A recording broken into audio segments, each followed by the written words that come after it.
So, good evening, everyone. Welcome to Developer Student Community. Today, we are here to conduct a session on Introduction to Open Source and GirlScript Summer of Code. I am Dheeraj Ghosh, Campus Ambassador at GirlScript Summer of Code from BIT Durg.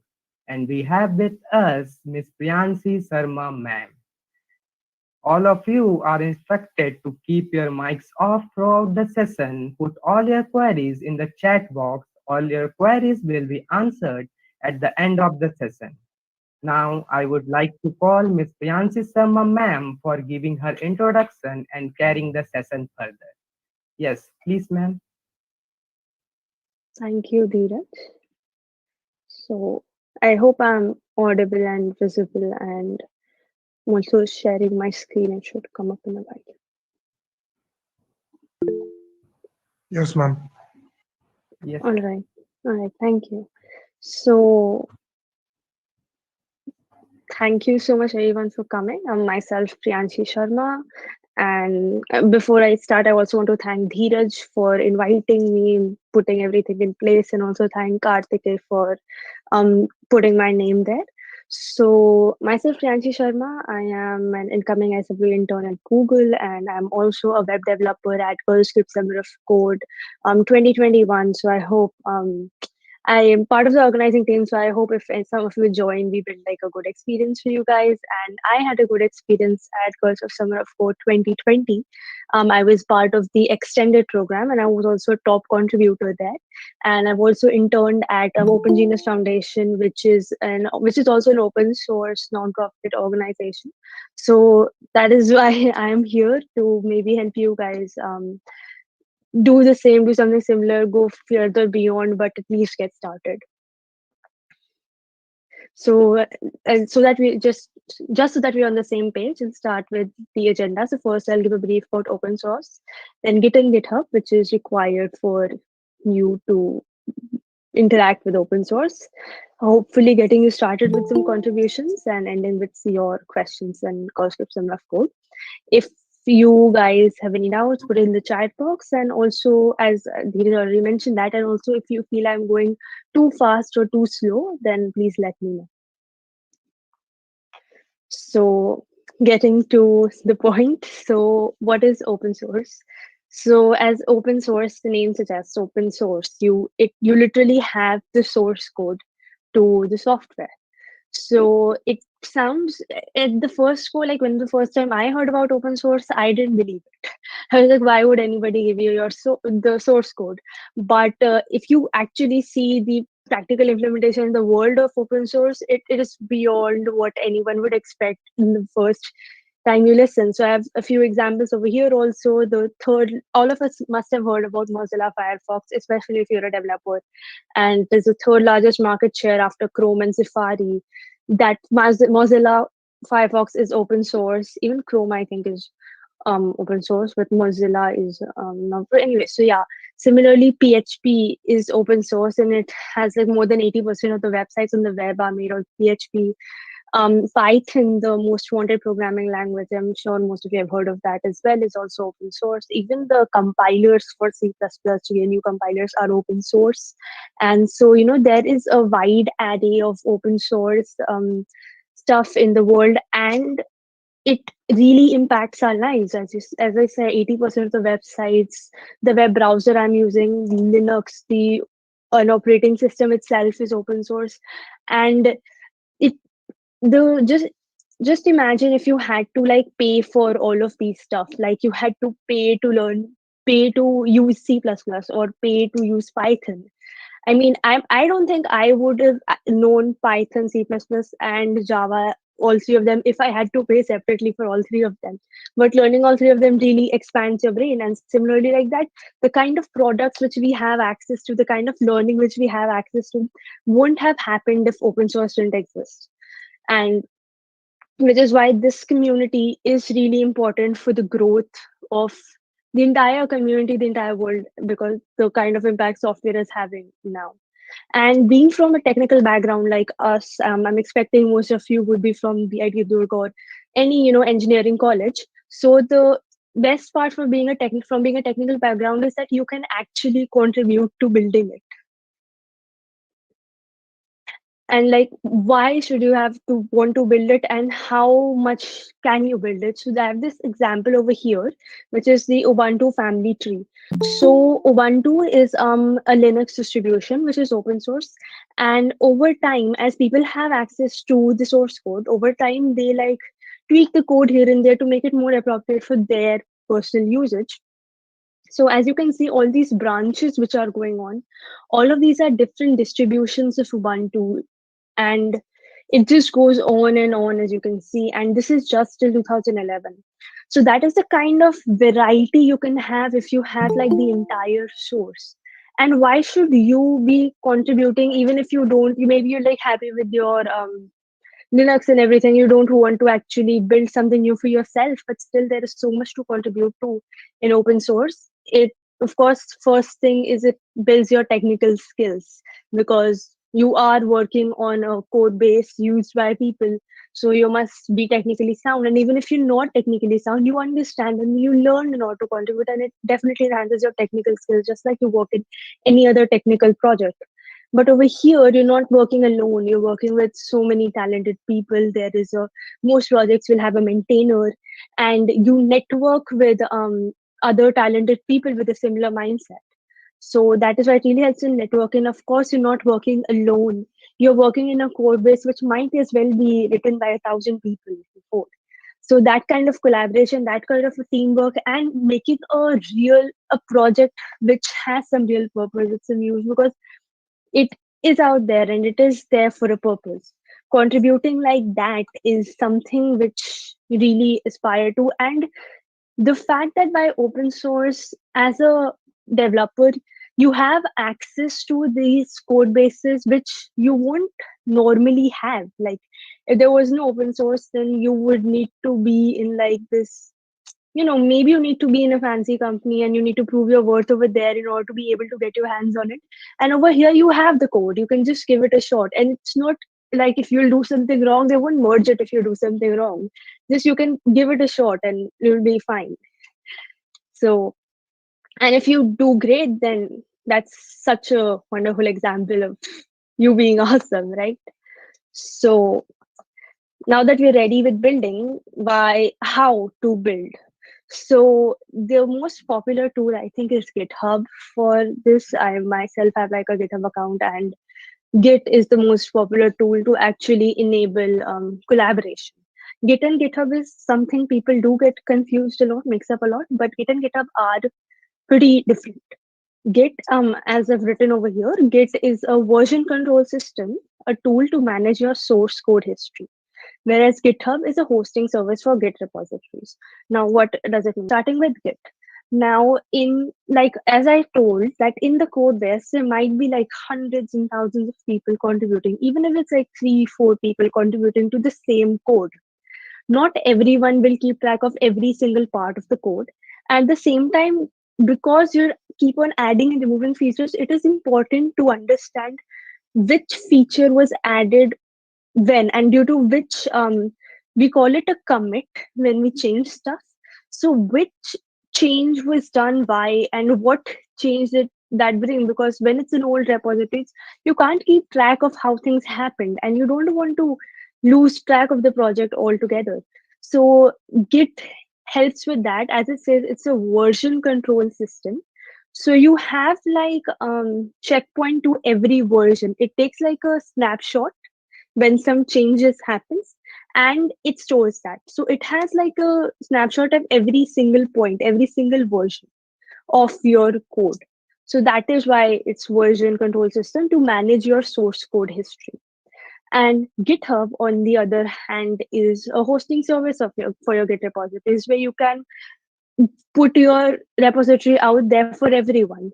So you might even have a Git repository in your own local machine, which is not for everyone. So that is how Git and GitHub are separated. GitHub is a place where you can keep your Git repositories, and Git repositories in self-independent version control system. So I really like the way I saw this webinar by Eddie Joud, in which he explains GitHub. He explained it like the social media of Git. Now I'll explain what he was saying. So this is GitHub. I have my ID logged in. So as you can see in the front, like in social media, you have a feed of who did what. So here we also have a feed where all the people I follow, I can see what did they do. And for like you have your own posts in social media. Here, because we are talking about code, I have my own sets of code.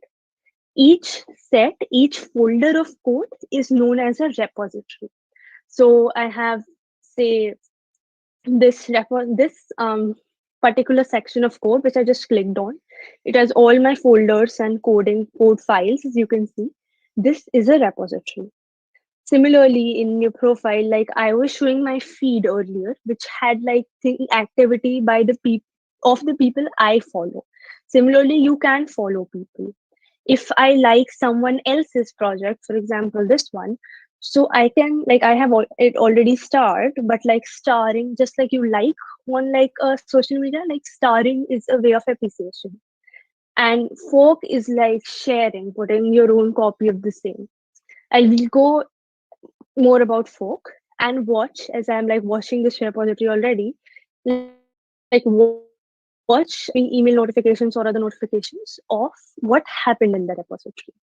So that is about the profile, and this is like the contributions graph, and not something we need to worry a lot about. It is just a reflection of how much work did you do on GitHub, and similarly. So that was about Git and GitHub broadly. Now, if I actually want to contribute to anywhere, so these are a few terms, some things which we'll come across: repositories, issues, forks, branch, commit, pull request, review, and merge. Now, to actually go over it, I would make like a pull request, or I'll just briefly go over them one by one, and then I'll explain it in more detail once I do it practically. So a repository, as I just said, was as a place where you have all your code for a particular project.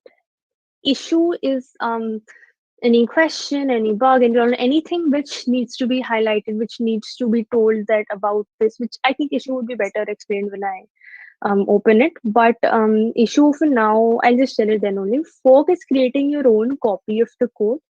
And the main thing which I wanted to tell, that is why I was telling this and I was trying to go over the things first, is pull request. Now, what pull request is, for example, there is like a main code and I want to suggest some changes in the code.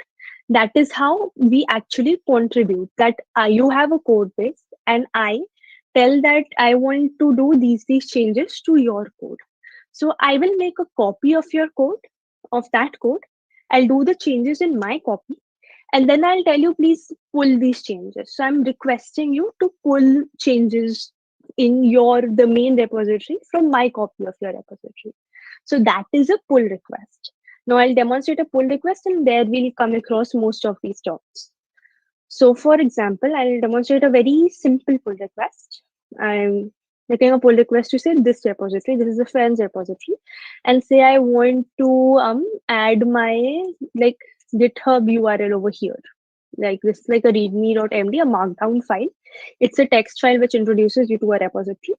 So say I want to add my GitHub URL over here. So what can I do? Now, something which someone might do instinctively is just go to the readme and just click on like edit, and I want to edit this file. If I do so directly, because this is not my repository, it tells me that you're making changes to a project that you do not have right access to. You've created a fork for this project for you to commit your proposed changes, which means I do not have right access to this repository. So I can't directly do changes in here. Now, it did create a fork for me, but this is not the ideal way of doing so. So that's why I'll delete this fork and go over it again. I just did that because I wanted to show you that you might be tempted to do it directly like that, but that's not how I think you should be doing it, because then you skip a lot of things in between and might not completely understand what is happening. So in this repository, say I want to do the change I just said. So first, because I can't directly edit this repository, I'll make a copy of this. So my own copy of this is known as a fork. So I'm clicking on fork here and I'll fork it to my own. If you're a part of different organizations, then that box will appear. Otherwise, it does not. So now I have like a copy of that repository. Now over here, I can make whatever changes I want to. Now, as you can generally, there is this concept of branch. Now, why do we have this? All of this code is there. Like the main branch is the, like I'm on my main branch. So on the main branch, we have everything like the original code. Now, if I want to make changes, I need to make a branch specific to those changes. Like if I want to change readme, so I like create a new branch, readme update, and I'm creating this branch. Now I'm on readme dash update and I'll be making my changes in this branch instead. Now, why am I making a new branch and not? I'll tell that in a while. Okay, I'll tell that in a while. So now that I'm in this new branch, now I can do my changes. So I'm editing this and say I'm just adding my GitHub profile over here.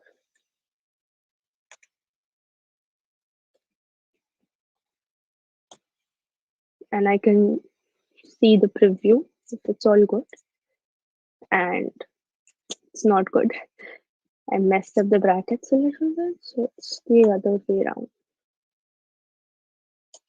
So it's always good to see a preview when you're doing the changes.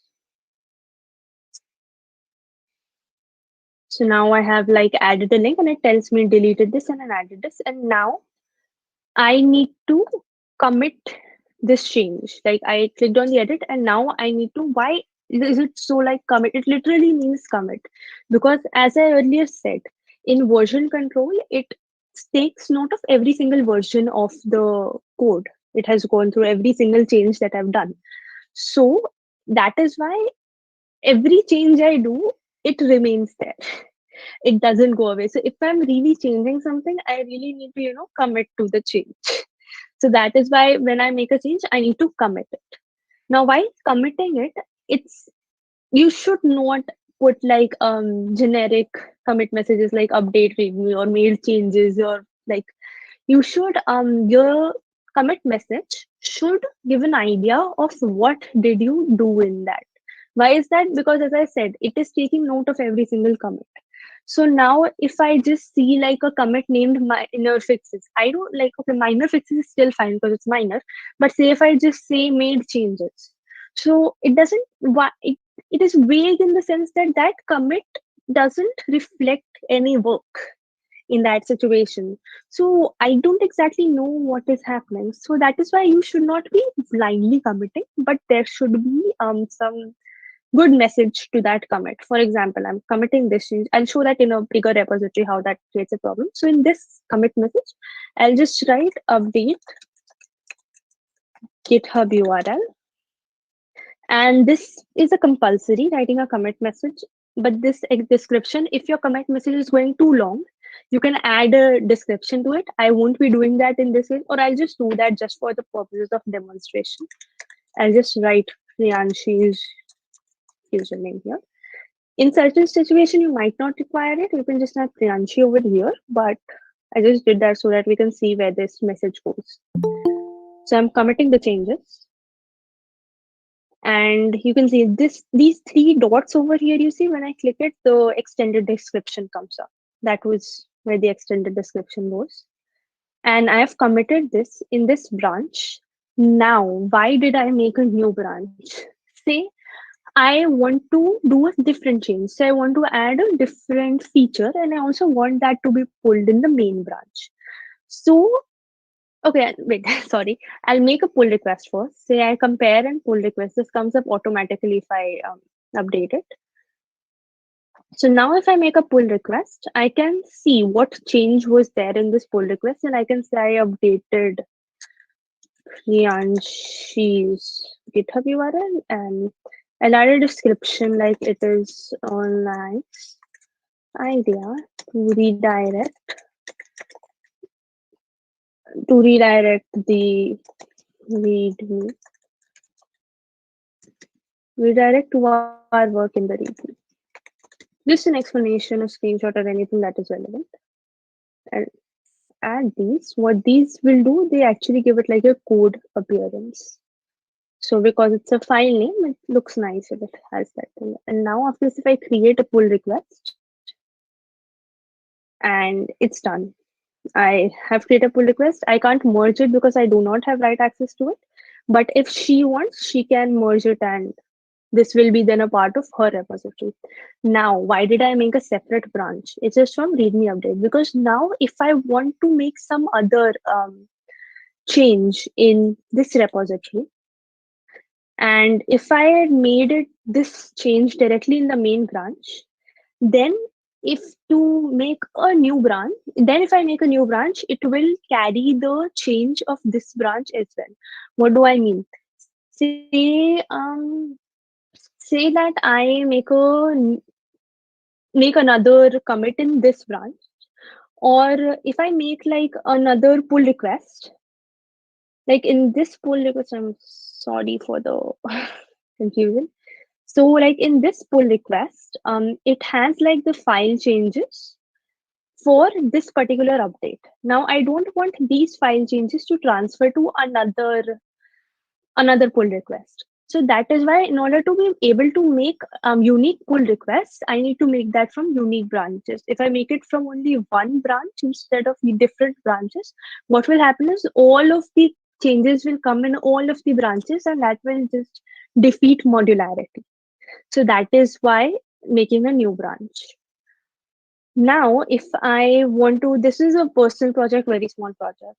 If I want to look at like a bigger project, which the kinds you work in, like GirlScriptSummer of Code.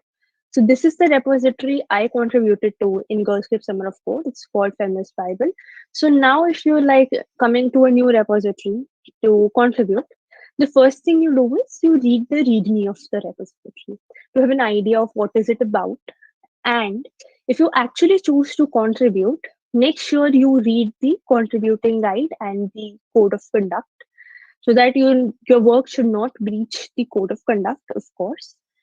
And it should be in line of reading the contributor.md. It is really important. It makes the life of the maintainer much easier.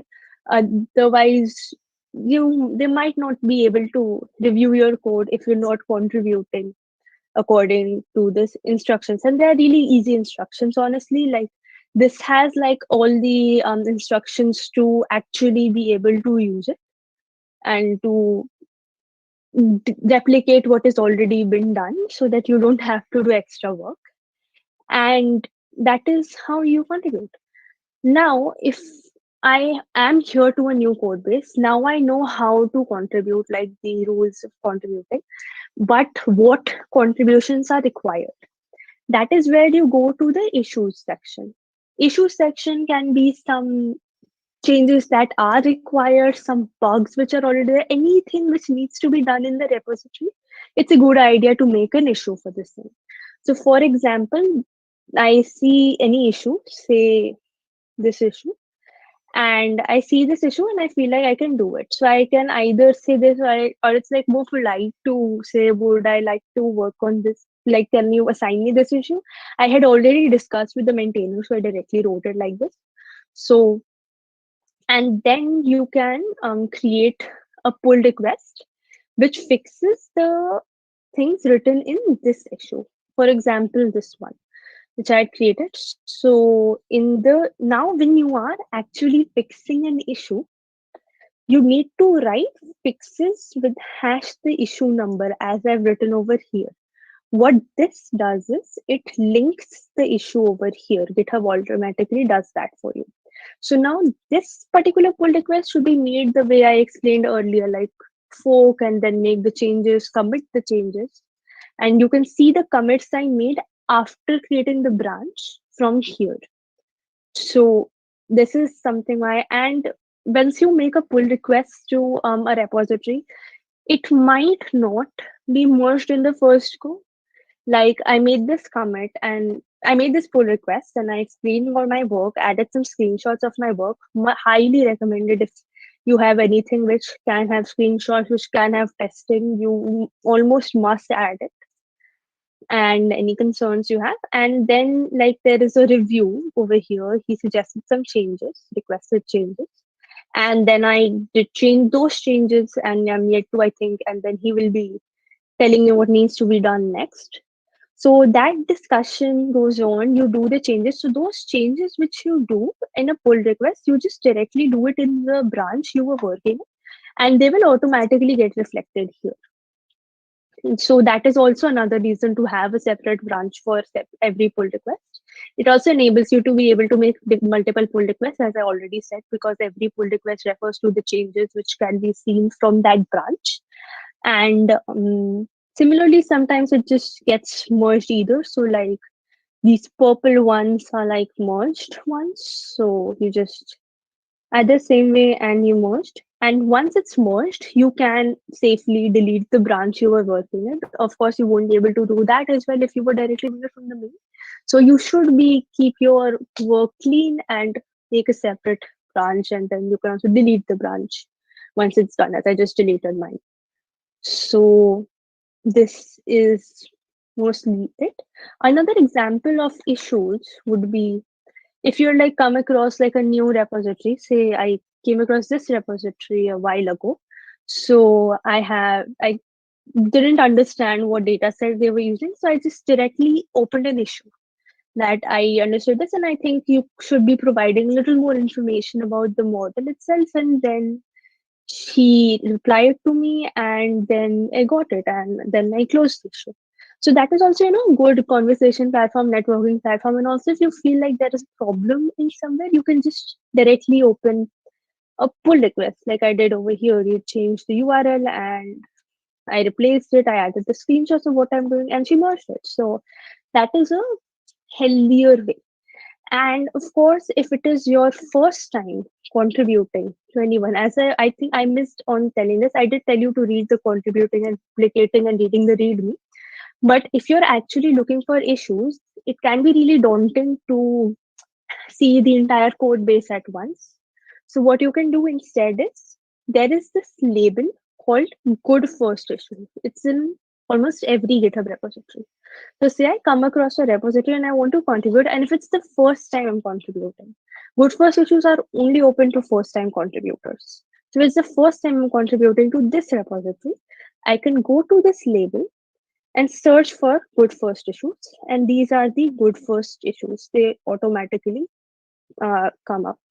So again, labels are also a very good way to understand a repo and understand what issues you should be working on. For example, in this repo, we had front end, hard, easy, medium, backend issues, which make it easier for you to contribute. So I think this is mostly it about actually contributing. So I can go over, I think I explained repositories, your code base, fork, your copy of that code base. Commit is your changes, the changes you do, you need to commit it with a meaningful message. And of course, you have a meaningful message, you'll also have a meaningful commit. For example, you won't be like, every commit should do something in order to make it more organized and more understandable. What did I mean by understandable? For example, this particular repository has 357 commits, but when I click on these commits, I can see what every commit did. Like this commit used the modules notification, this added padding, this was some refactoring. What was I refactoring? What did I do? So when I see this and when I'm looking for some change or I want to know what happened with that pull request, I can directly see it, which commit was affecting that.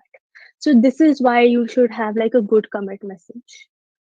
So that is why commit, review, and merge was after you make a pull request, it will be reviewed. You need to make some changes. There might be a discussion, and ultimately it will be merged. Or it might also be closed. Issue is the changes or the doubts or anything related to the issue, related to the repository, the conversation, etc. Branch is your copy of the main branch or whatever branch you want. It's not compulsory to be the main branch, but your copy from a branch where you will be working on a particular issue. This exists in your repository. And then pull request is when you want some other repository to pull change. You are requesting another repository to pull your changes.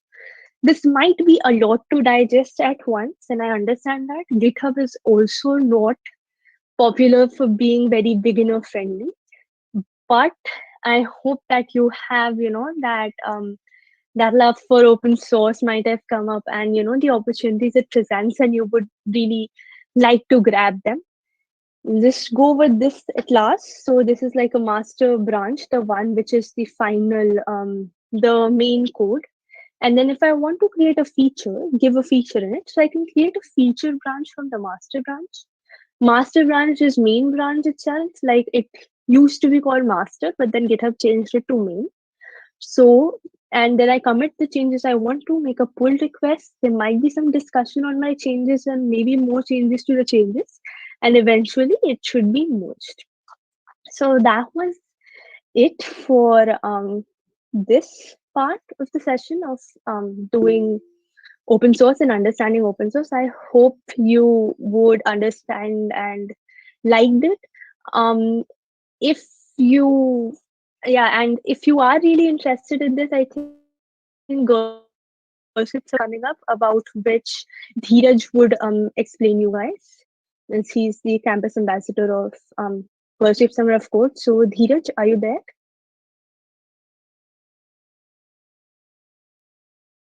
Yeah, Dheeraj is presenting.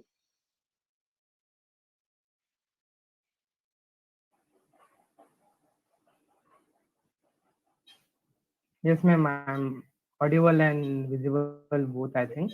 Yes. So let me give a short brief about GirlScript Summer of Code.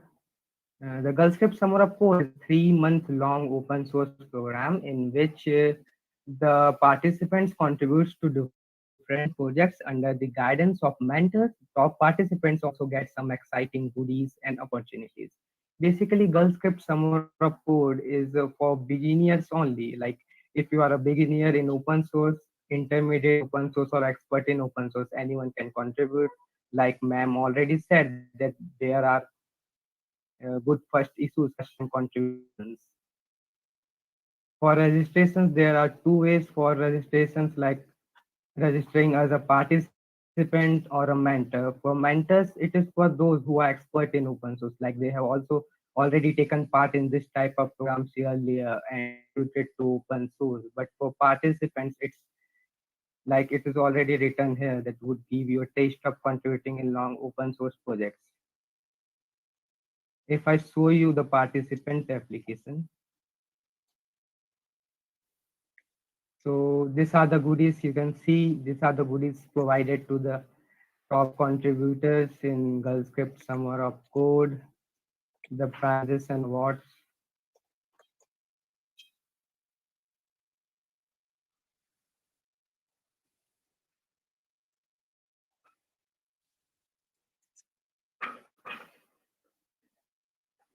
Um, okay, so for prizes and awards, you can see here, like the top 50 performers will get t-shirts and swags from GirlScript Summer of Code. All participants with at least one PR, one pull request merged will receive digital certificates, and the top 25 performers will get a letter of recommendation and internship opportunities. The top 3 performers will get cash prizes. That's all from prizes and awards. Eligibility, most of you are all talking what is the eligibility for taking part in GirlScript Summer of Code. There is a myth for GirlScript Summer of Code. The myth is that GirlScript Summer of Code is only for girls. The truth is that it is for everyone, for every gender, every age group, and every country. And so you can take part if you are a beginner also in GirlScript Summer of Code. The schedule of GirlScript Summer of Code is as follows. You have participant registrations from 1st Feb to 15th Feb. After that, there is a community bonding session from 24th Feb to 28th Feb, you all will receive the emails for selected participants and mentors till 20th Feb. And in community bonding sessions from 24 to 28 Feb, there are some workshops conducted by GirlScript Summer of Code. Also, there would be meetings between the mentors, the project maintainers, and the participants, where you came to know in which projects you like to contribute and which project are there for you according to your tech stacks. The sponsors of GirlScript Summer of Code are like this coding blog, GitHub. They all provide the swags and the perks of the top for the top contributors. The projects of GirlScript Summer of Code. Let us see. Okay, the most of the projects are beginner friendly projects. If you know a little bit of web development, HTML, CSS, you can contribute in these projects like DesGen. This is the project where the text stacks are already highlighted: HTML, CSS, Figma. And one more myth is there, like open source is only for coders. That's not true. The truth is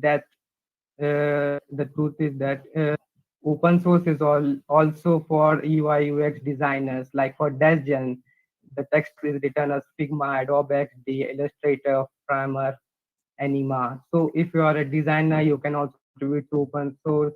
If you are a content writer, you can contribute to open source. Like in documentation, they need some best documentations. For that, you can contribute in open source. If you know Python little bit, you can contribute. You if you know Java, Python, HTML, CSS, most of the tech stacks are basic only. They must have a good first issue where the beginners can contribute. This is one of the project like WhatsApp Play. Only tech stack needed is Python, where you can automate the WhatsApp of sending messages, sending chats, video call, all this done with the help of this Python. And we have community bonding parade from 24th of Feb to 28th of Feb, in which you all will instructed and get to know more about these projects, all this project with the maintainers, the project maintainers and mentors, where you came to know which projects are suitable for you and you can contribute in those projects. Like if I show you the participants applications, like in participants application, you just have to fill the email address, first name, last name, gender, contact number. You just need two things. You need a GitHub profile and a LinkedIn profile for participating as a participant in GirlScript Summer of Code. Then the rest of the questions you can fill: college name, country in which you live, why do you want to participate. You can tell that I want to know or have experience, want to have experience about open source, that is why I want to participate. Or what do you expect this program, I want to know more about open source. You can write anything here. And here's a question like, do you have any past experience? If you had already participated in programs like DSCBITDurg, Interrupt, other programs like the Script Summer of Code, so you can write yes and mention here. But if not, then you cannot. You can also write no here. Would you be interested in volunteer for the script in future? You can write this according to your wish. So that's all about GirlScript Summer of Code. The most important thing is that GirlScript Summer of Code is a beginner friendly project in which the beginners are also welcome to contribute to open source. If they know a little bit of Git, at least you should know a little bit of Git and a little bit of coding skills, then you can participate in this program. So if I can just paste the participants form in the chat.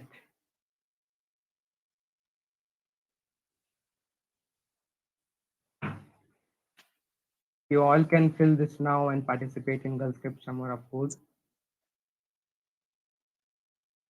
So that's all from my side. All of your queries are welcome to. Miss Priyanshi ma'am is also there to entertain all your queries. So put your queries in the chat box and we are there to answer them. Thank you. Thanks, Dheeraj, and thank you everyone for all the great words you guys have Like, I'm really thankful for that. And sorry, I think that's the sentence. Yeah, so I was reading the chat and I think I can read the doubts in here. So yeah, Gaurav, Linux kernel is also a great example. And I am though they says that I'm a mechanical. I'm sorry if I pronounced your name wrong. It says I'm a mechanical engineering student, and will this be helpful for me? I think Karthike and Shreyash both have replied to you. Yes, it will be helpful. Like just like open source has impact on you, similarly, like you can have an impact on that. And of course, if you are interested in developing softwares and stuff, mechanical also uses a lot of softwares, and in general also programming language. I don't think that programming goes waste wherever domain you go to, just directly proportional to the kind of impact programming has on us. So I would definitely say check it out, and it will be helpful, especially for students. It's good to try stuff in my according to me. And from where Aman asked, will you kindly tell us from where did you study and what am I doing right now? So I am pursuing my bachelor's in technology in computer science and engineering at NIT Raipur. And so I'm a full-time student right now. Yeah, that is primarily what I'm doing other than trying and hand and different stuff. Is there any selection procedure in GSSoC? I think if there is, I think Dheeraj just now really explained the entire procedure very well.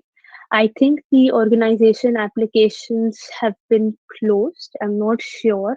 Please check the website, and I think Dheeraj must have explained that till now.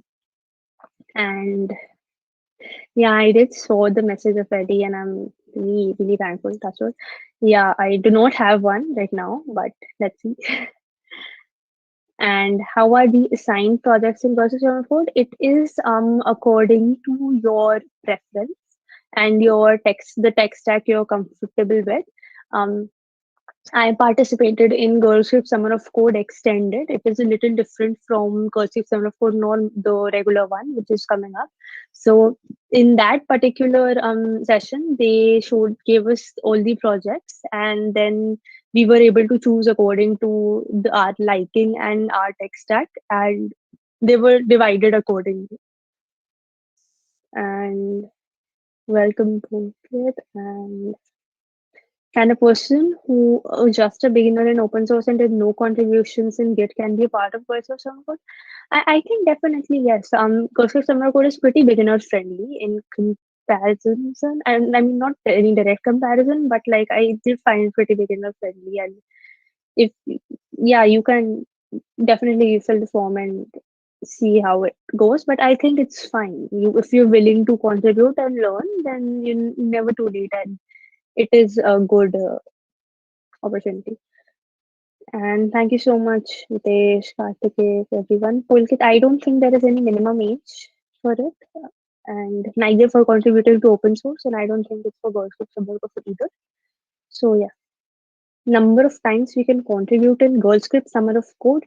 I don't know if there is a limit. I don't think there is any. And I think Dheeraj would have explained that by now. If there was any, I don't think there is.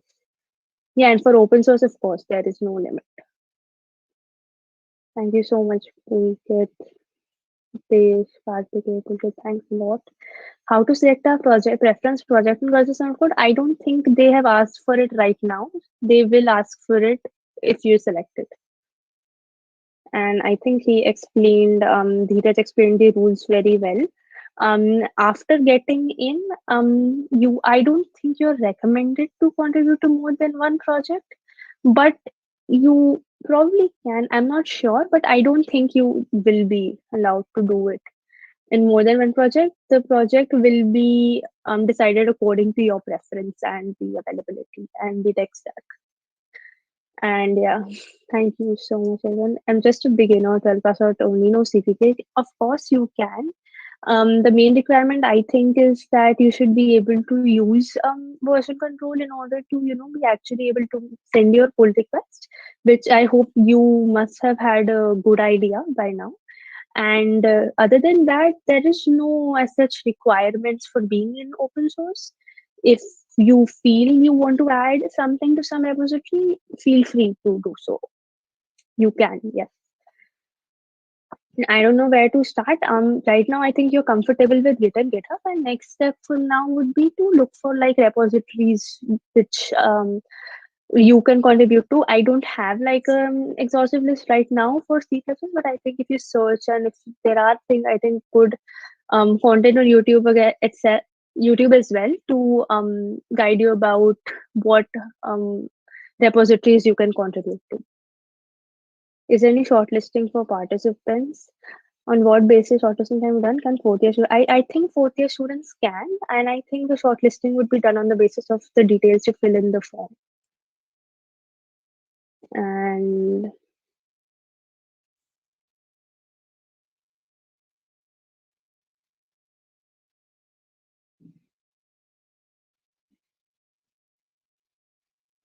how many people, I do not know. Um, I, I don't think there is a very rigid number. You'll see. And for applying at Google, I applied through the career site, and following that, I had an online coding round, a couple interviews, and that was the process. It was a great experience. And what tech stack do I usually contribute to? I usually contribute to right now, I think Python and JavaScript. That is what I contribute to. And Pulkit, it's okay if you're 12 years old. You can still contribute if you like it. Age is not a barrier in whether less or more. So I only know Caesar. Can I? Since what were here so showed only had Python, Java, HTML, and CSS. Um, I I don't know exactly. I haven't seen the projects in GirlScript Summer of Code, but if you're willing to learn, of course you can. And I think fundamentally programming remains same when even you switch to Python and Java. If you're clear with the programming concepts, it is easier to switch between languages. And it's not, you're not only restricted to the projects Dheeraj showed. There are probably more projects and way more projects in the open source community. So feel free to look around and you'll find something. What should be the first one that I should start with? I can't tell you the name of a project to start with. You'll need to search that and to C++. And yes, you can still participate. So I think that is it for the questions. And yes, indeed, you can learn a language. And if you know any one language, it's very easy to even switch because the programming fundamentally remains the same.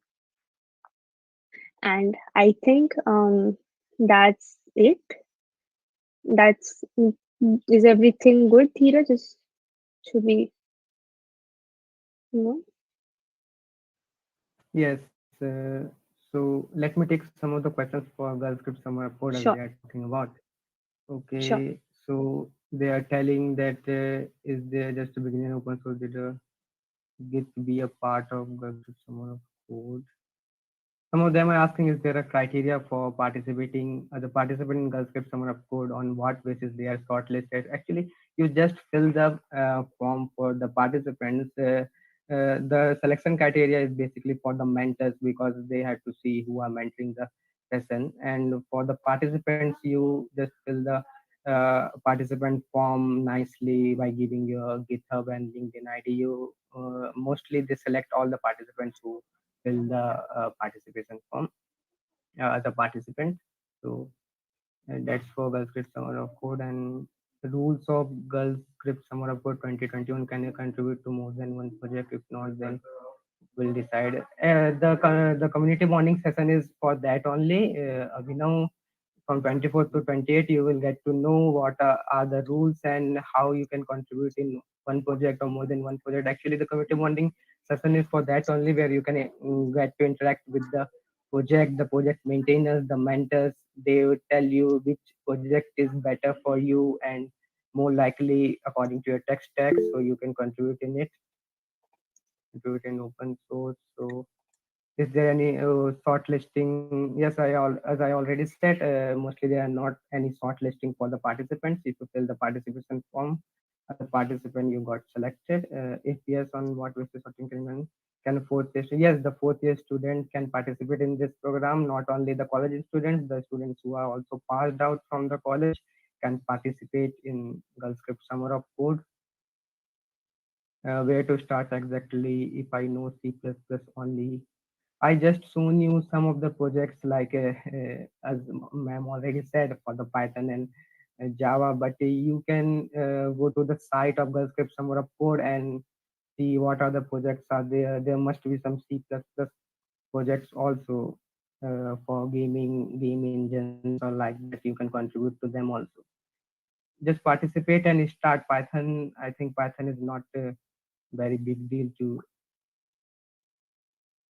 What tech stack do you usually contribute to? That is for ma'am only, I think. Since what projects C++, you can also learn new language to start contributing. Yes, I think you can learn web development, the basics of HTML, CSS that are very beginner type of thing. You can learn those and start contributing in the open source. Once you just fill the form and know, if you not get a chance for participating also, like the projects are not according to your wish, you get the experience for the community bonding period. You get the connections, you get to meet the new peoples, and you know how to do the things. From next time you will be more capable of doing those things in a better way. So I must suggest you that at least you participate in it. Like open source is also that type of thing which you can put in your resume. And I think thanks a ton for good research, everyone. Manage between CPP and development. Ma'am, you can answer this. How to manage between CPP and development?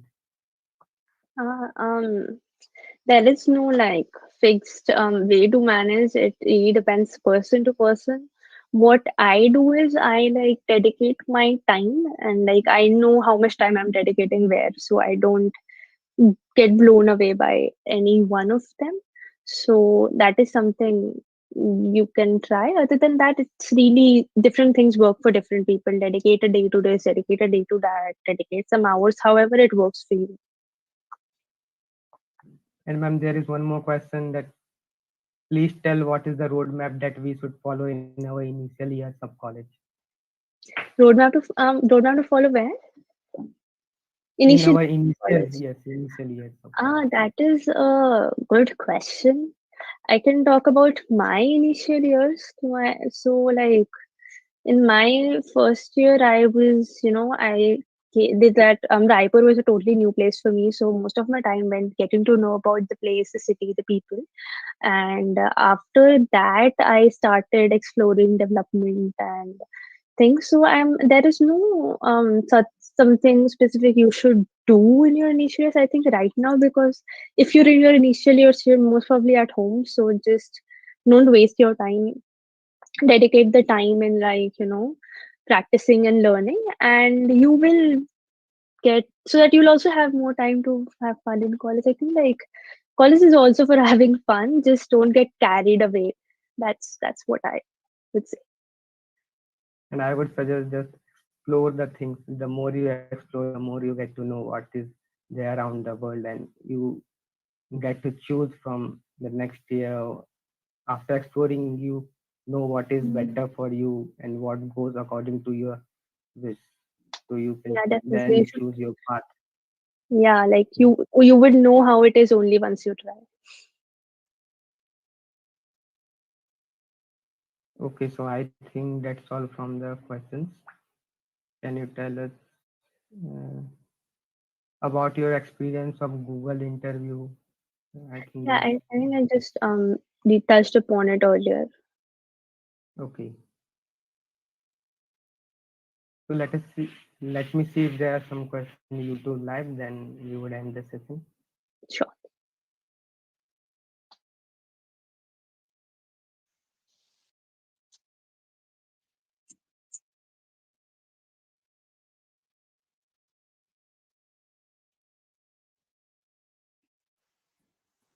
So ProCoder is asking that can I know the date when the results will be out? The results for the participant or mentor selections will be out on 20th of Feb, and as the GirlScript Summer of Code is starting from 1st of March to 31st of May, a 3 month long session. So the final result for GirlScript Summer of Code would be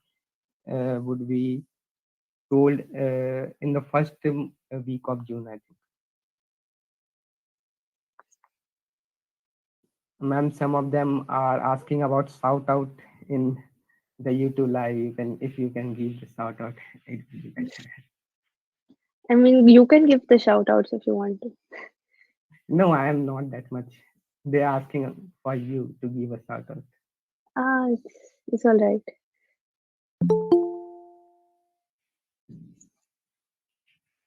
I'm Eddie sir is standing asking there. if you have a YouTube channel. Not yet.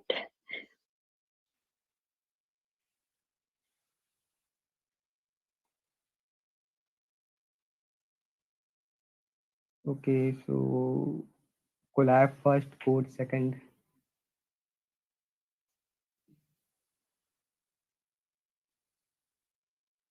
At present, Priyanshi ma'am not have a YouTube channel, but she will solely have in future. I think after she become a software engineer in Google, she will surely have. I think. That's what never say never. Okay, so ma'am, there are no further questions. Thank you for coming to the session. Thanks and Thank you thank so you much. all for joining the session. And that's all. Thank you.